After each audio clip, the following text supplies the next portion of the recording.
Welcome back to College Hill Farm. Well, it's time for another sage advice from the Tractor Shed video. Well, today I want to talk about the future of agriculture. Now, in the next 10 to 30 years, agriculture is going to undergo tremendous change. I would say by 2055, agriculture won't look like it looks today.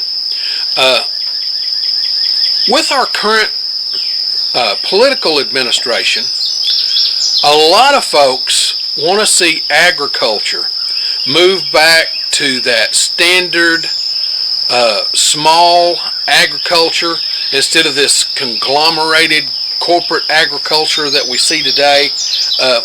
I'm one of those. I would like to see it where you could go to a farm and buy a pig, buy half a pig. You know, the farmer butchers it right there and he slaughters it right there so that your food is local. It shouldn't have to be shipped. For example, if I want to buy a pig as a consumer, I want to buy a pig as a consumer. In order for me to buy pig meat, it has to go, let's say I've got a local farmer that raises a pig and I want to buy his pig. So I buy his pig and he takes it to the processor, but I've bought the pig. I didn't buy the meat, I bought the whole pig. So then he takes it to the processor and then I go pick it up. Okay, that's real straightforward. But that means that the processor gets a lot of the value of that pig. The middleman. The farmer doesn't see all the value of the pig. I would like to see us go back to a time where we could have, I could buy that pig from the farmer and he could process it right there on his land and not have to ship it somewhere to process it. I would like to be able to go to a farmer and buy his pig, but in order for him to do that, he has to send it 4, 5, 6 counties over, truck it to a certified USDA processor where it's inspected. I would like to have the opportunity to take that chance myself. Okay, and trust my local farmer who I've been dealing with for years and years and years and years. Does that make sense? And cut that industrial farm thing out so that we could support our local farmers and keep food more local without having these oil inputs in order to eat meat. So there are going to be a lot of changes. I'm hoping that this administration might change that. Will it happen? We'll just have to wait and see. But I've got some predictions, and physicists are all full of crap. They predict stuff all the time. I remember when I was in college, the prediction was, and that was 40 years ago, okay? 40. That just rolls off your tongue. 40 years ago. 41, as a matter of fact. 41 years ago.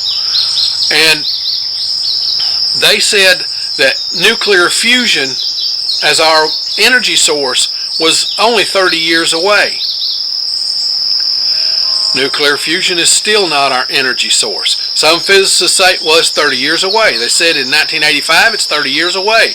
They said in 1995 it's 30 years away. They said in 2005 it's 30 years away. It's always 30 years away. So I'm going to try and not do that with this agriculture video. Okay? I'm going to try and say, okay, this is what I think is going to happen in agriculture by, I don't know, let's say 2050, 25 years away.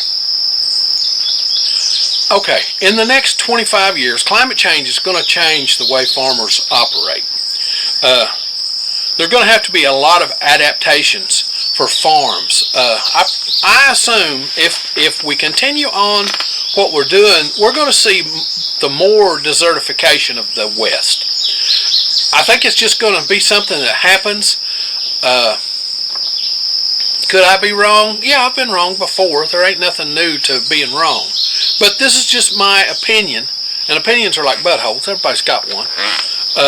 But climate change is going to force our farmers to really adapt the way they do things. Just as an example, our growing zones have shifted. All right? Our growing zones are shifting. Now, I've lived in Zone 6 for all of my life gardening. All right? I've lived in Zone 6. Now, when I was a kid, May the 4th was the last frost date in the spring. Okay, May 4th.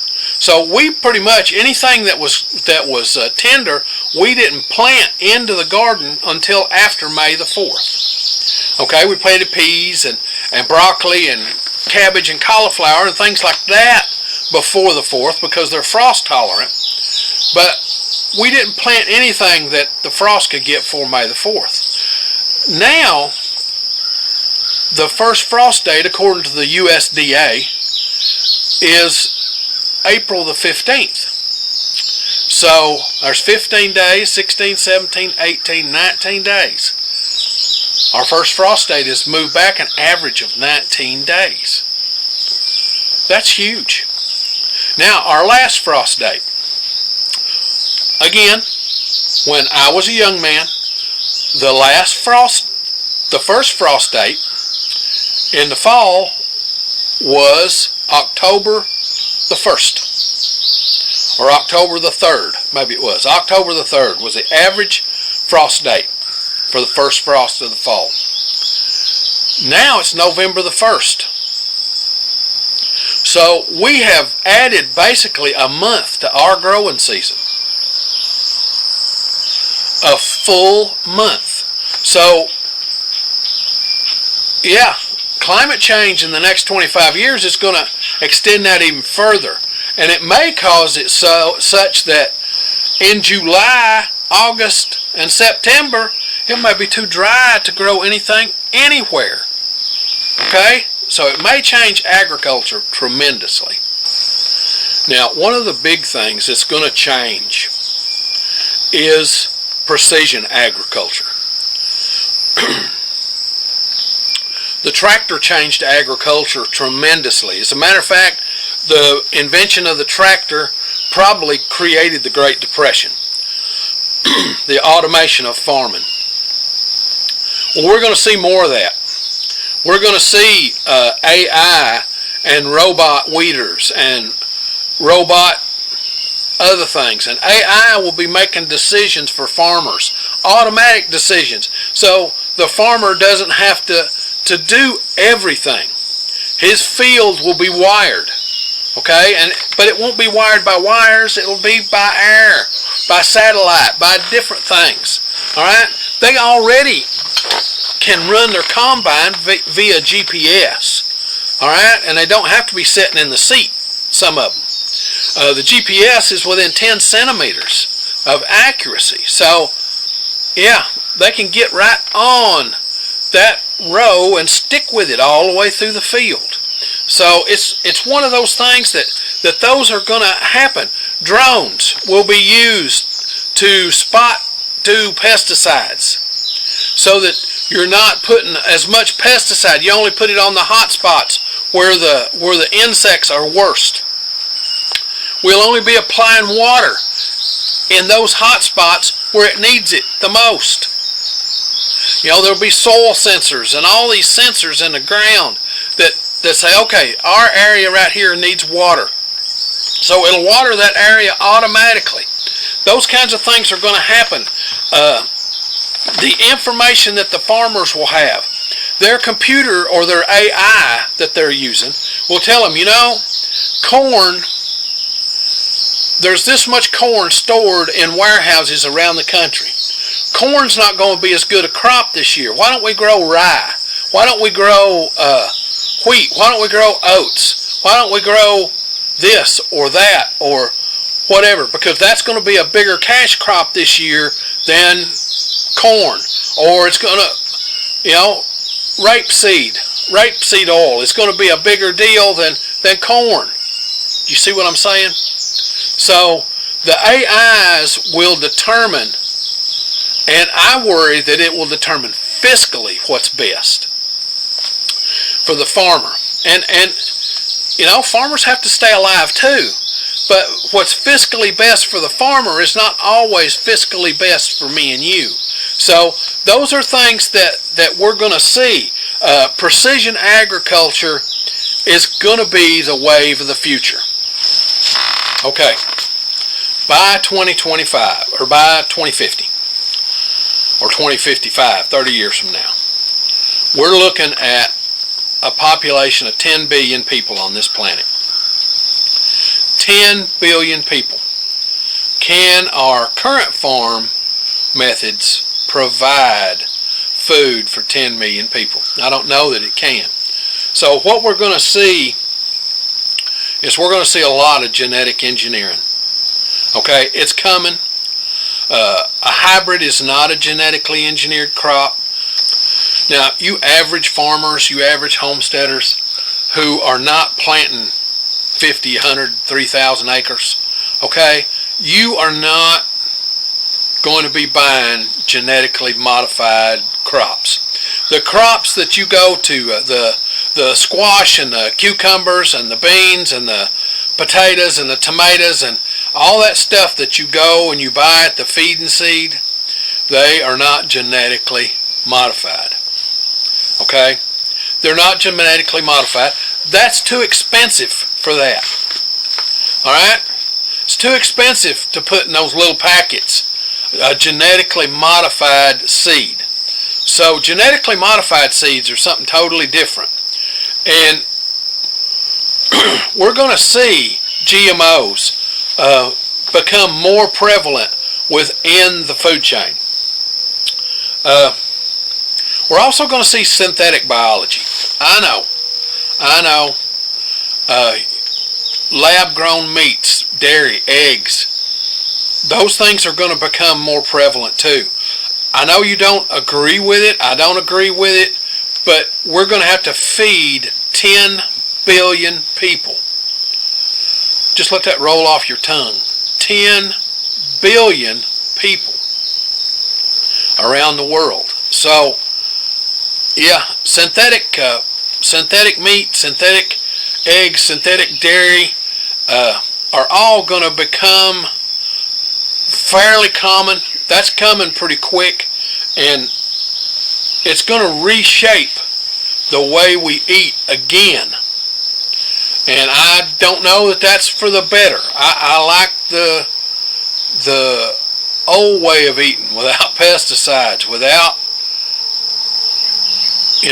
putting good quality food in your body. But that's what's coming because we have overpopulated the planet. Now, as the climate warms, we're going to see different types of farming emerge. Some areas that are good farming areas today will not be good farming areas in 2050. The climate will have changed in such a way that is not going to be as a profitable farming situation as it was. So what we're going to see, start to see, and we've already starting to see it a little bit, just a little bit, is things like vertical farming, climate controlled farming. Those kinds of things are going to come on, and I don't know how I feel about them, but they're going to be a wave of the future, especially in areas that start losing its climate profitability. So that's something that's going to happen. Aquaponics and closed loop farming, we're starting to see some of that now. It's growing in popularity, but it's really, we talk about sustainable agriculture, but how do you have sustainable agriculture and feed 10 billion people? Okay? What kind of sustainable practices can you use and do that? So, but sustainable practices and water efficient production are going to be buzzwords for the future, and they're buzzwords right now among the homestead community, but they're going to be buzzwords for major agriculture too as we move into 1.5 degrees C above average and 2 degrees C above average. We could be as much as 2 or 3 degrees C above average by 2055. So that could really impact the way we farm and the way we grow crops. The government might step in, okay? The government might step in and go, okay, we will pay you this subsidy for doing this or doing that, for sustainable agriculture. Okay, they might subsidize you to get you to grow in a better way. I don't know that that's going to happen, but when the young people get to be the leaders, they have different ideas about things that you and I don't. I still row crop garden, so they have different ideas about the way to more efficiently do things. And our government might start subsidizing, and foreign governments might start subsidizing their farmers to keep them growing and producing food locally. We're going to have to become less and less dependent upon fossil fuels to transport our food. Right now, your average human here in America, their food has traveled 1,500 to 2,000 miles to get onto their plate every day. Okay? 1,500 to 2,000 miles to get on their plate. That's a lot of oil invested in a tomato. Lots and lots and lots. And the person benefiting from that's not the farmer. Alright? Most of the value of produce is coming from the middleman. So hopefully, we're going to start seeing regulations come about that you can go to the farm and buy produce, and the farmer has a right to produce it and without having to go through all these government inspections, and you have a right as a consumer to decide if you want to do that.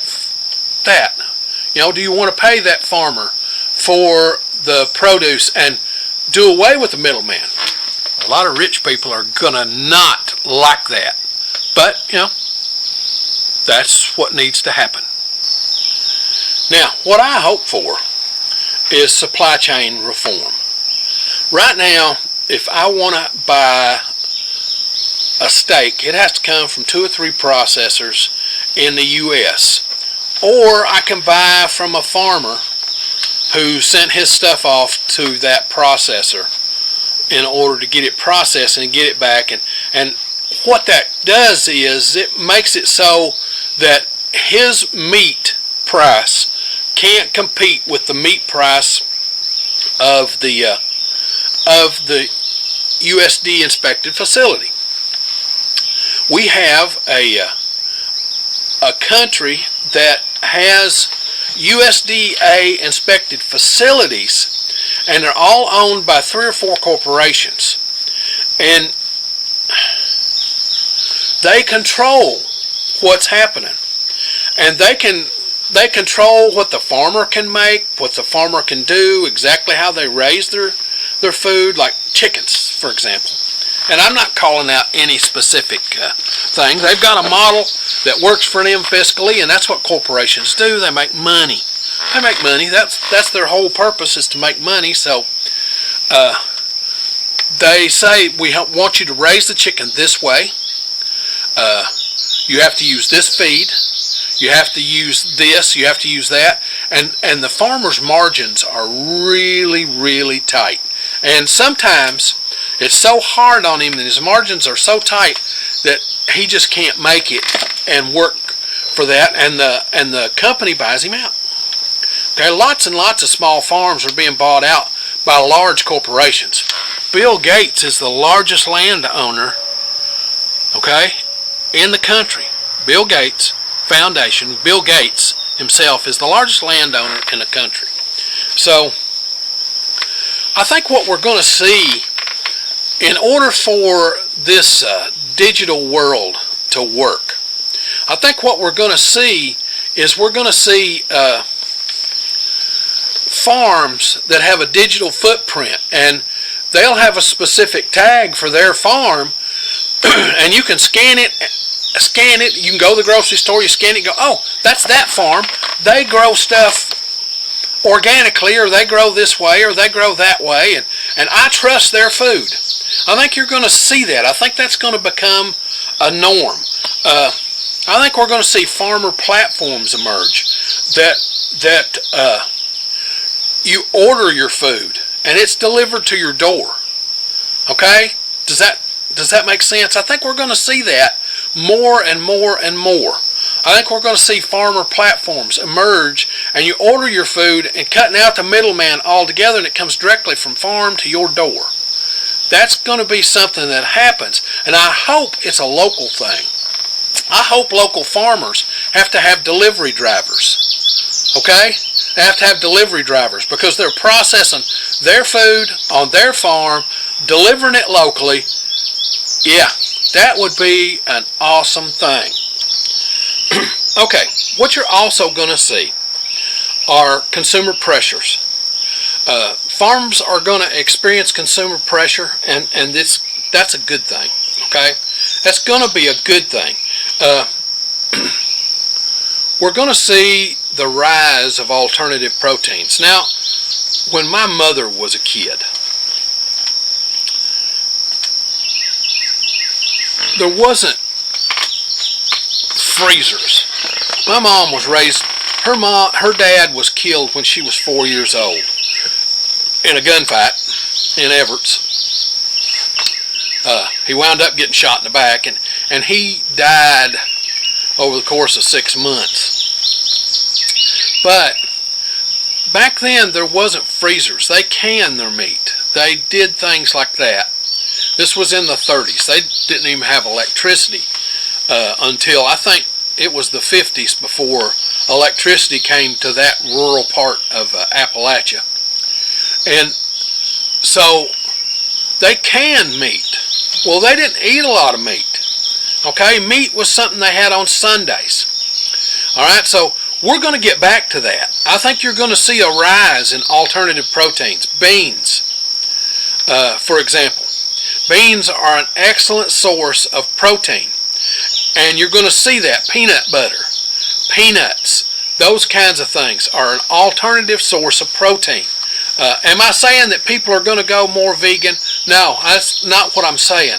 I'm saying that meat prices are probably going to get so high that the average person can't afford them but on Sunday. All right? When my mother was a child, they had meat on Sunday. Otherwise, they had beans and taters and beans. And beans and taters and beans with cornbread. Okay? That was the food that saved Appalachia. Well, it's going to be the food that saves the world. All right? Beans are going to come back to being the staple again. The protein staple of a lot of diets. And why is that? Because meat is going to become very, very expensive.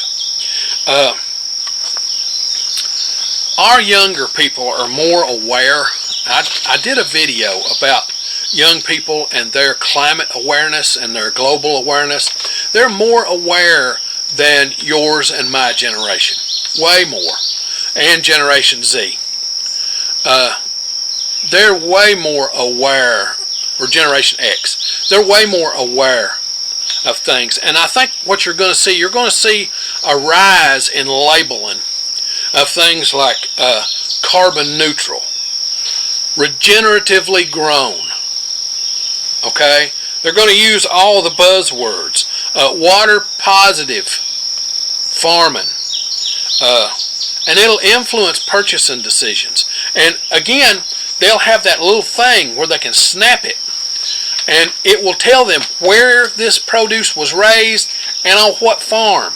and what that farm is like. What do they do? You'll snap it, and you'll say, oh, this is pasture-raised pork. This farm raises pasture-raised pork. No grain cattle. All right? Take a picture, and it's all pasture-raised cattle. All right? That's coming. And that may be sooner than later. So, yeah, that's going to be the driving force. It's always been the driving force. So, if we start making it to where you can buy local, right now you can buy vegetables local at your local farmer's market. But if you buy pig at the local farmer's market, it has to be shipped off to a USDA inspected thing. But it would be wonderful if we could buy it local without having to be shipped off, and the farmer could process it right on site. That would lower the price so that he could compete with Tyson and Smithfield and all these big producers. He could compete with them, because that way the consumer could go and see how he ethically raised that pig. Okay? It's not raised in confinement. It's allowed to be a pig. Yeah. Those things are going to be important to consumers in the future. So, to summarize it, farming's going to become more consumer driven. And it needs to be. It needs to be where you can buy whole milk, okay, at a trusted farmer. You pick the trusted farmer and you go buy whole milk. You should be allowed to do that. You should be allowed to go on farm and buy farm-raised produce. Now, I'm not saying that somebody should be allowed to kill a pig and then go around in their car and sell it out of the back of their car. That's not what I'm talking about. Okay, that was happening, and that brought on a lot of the USDA regulations. Okay, because people were getting rotten meat. We're getting infected meat, and then they couldn't trace it back to where it was from. But if you're buying your meat from a farmer that you know and trust, and they have a CAPTCHA or whatever that thing's called that you snap a picture of on your phone, then that meat's traceable. It's traceable already. It doesn't need anything else. They can be registered with the government. And now, then, that way small farms could compete with these multinational friggin' corporations that raise meat in an unethical way. But now, I'm not saying that there aren't going to be challenges. Oh, yeah. Between now and 2025, there are going to be all kinds of challenges. Number one is going to be inequality to access.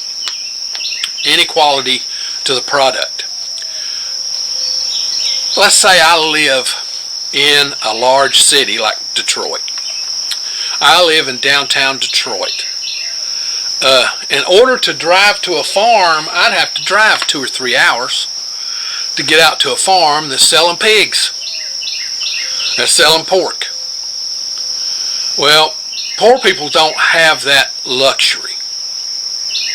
So that food has to be brought in, and right now we call that food deserts, where fresh food is hard to come up with. You know, there are some mega corporations like Kroger and Walmart and those that bring fresh food into those areas. Okay, Costco, Sam's Club, where people can go and have access to fresh food. But the very poorest among us don't always have access to that. And I don't know, I think there are going to be some real challenges when it comes to pricing. And by the 2055, I think we're going to see food prices continue to rise at 2 or 3% a year, while without a major movement in this country, without a major movement, I don't see worker pay rising at the rate that food prices are going to rise. So you're going to see more unrest because farmers can't get to you. So those kind of things are going to happen. What we're going to need is a policy and an infrastructure from our government to help make food affordable for everybody.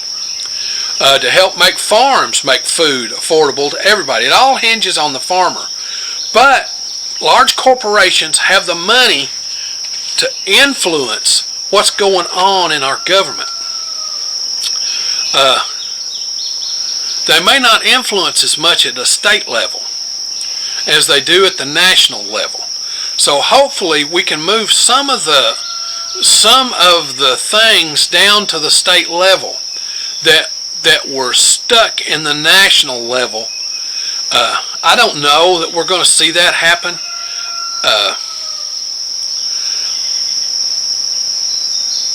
We have seen the canceling of programs and the canceling of this and the canceling of that in the guise of eliminating waste, and farmers don't waste, okay? They haven't got the money or the time to waste. They utilize every scrap. So eliminating USDA programs is not eliminating waste. It's just eliminating programs and hurting families. But we could move USDA programs and the money that goes with them down to the individual states. And that might do better, but it might create another bureaucracy, a bigger bureaucracy within the state. You know, it's a catch-22 as to what's going to happen. So, do I see us moving to on-farm purchases? I think we're going to have to be local. All right, and your diet is going to have to become seasonally driven. Okay? In the winter, you're going to eat a lot of potatoes. You're going to eat a lot of canned food. You're going to eat a lot. You see what I'm saying? You're going to eat a lot of food that would normally be year-round, but you're going to eat different food in the winter than you do in the summer. All right, you're not going to have access to tomatoes because the oil required to transport them is not going to be available. All right, we're in the gas wars right now. You know, little countries that we're fighting little wars all over the Middle East. That's the gas wars. It's all about oil. It don't have nothing to do with people and ideology. It's all about oil. Keep your eye on the ball. It's all about money. Money, money, money, money. So, yeah, we're seeing these things happen. Your diet is going to change. The diet of our children is going to change. I get to get out of here. You know, what have I got, 10 years maybe? 12, 14, 18. You know, if I have 18 years, I'll be 80. And I don't expect to live to 80. None of the men in my family live to be 80, okay? So I don't expect to make it to 80, but our farmers need a hand, and especially the small farmers, because large mega farms provide wheat and bread and going to be providing fuel, okay? Large mega farms are going to be providing the fuel that fuels the United States when they're going to be providing corn for methanol and sage-grass and switchgrass. So our food system is going to come down to the smaller things and more locally driven. That could be a good thing. That could be a good thing. But it may be a poverty thing. I hope it's not a poverty thing. But it very well may be a poverty thing, because that's the way it was in the early 1900s. It was a poverty thing. Now, if you like this stuff, this homesteading, do-it-yourself kind of thing, be certain to come on out to the channel and subscribe. We do this homesteading stuff every week, sometimes 1, sometimes 5 videos. Just depends on what's going on in the homestead that week. Now, when you come to the channel, if you'll hit the little bell up here, it'll notify you when we upload a video. We upload on Sundays, Tuesdays, and Thursdays, with the occasional short on Friday and Saturday and through the week. Now, it's time for me to get on to the next thing. I love you all. I really do.